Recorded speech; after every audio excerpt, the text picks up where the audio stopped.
नाक दाबू नका फक्त झेपल तसंच घ्या. चला आपण श्वास घेऊया. श्वास घेऊन ठेवा.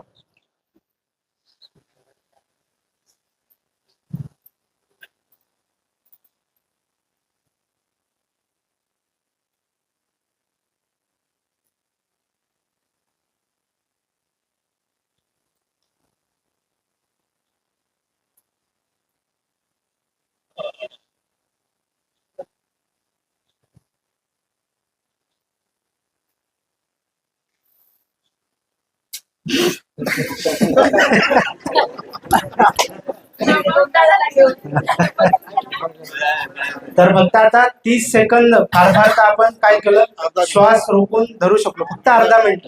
1 मिनिट सुद्धा आपल्याला नेटचा रोखून ठेवता आला नाही. ह्याच्यावरनं आपल्याला लक्षात येतं की आपल्या फुफ्फुसाची सध्याची अवस्था काय आहे. तर MIDC जर आली तर आता इतक्या चांगल्या वातावरणात सुद्धा जर आपल्या फुफ्फुसांची अवस्था ही असेल तर MIDC आल्यानंतर काय होईल फक्त तुम्ही विचार करा. कारण की नाकावाटे तोंडावाटे जे आपल्या जे जाणार आहेत केमिकल्स त्यातून आपलं आयुर्मान तर कमी होणारच आहे. बाकी बऱ्याचशा गोष्टी आहेत की तुमचा वंशज जो आहे तो घटत जाईल आणि बाकी इतर गोष्टी सुद्धा होत जाते. पण आता जे आपण जिवंत आहोत ते सुद्धा आपल्याला नीट जिवंत राहता येणार नाही.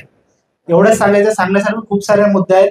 आपण युट्यूबच्या माध्यमातून ते काम करतच आहोत. तर मी थोडक्यात बोलून थांबवतो आणि धन्यवाद.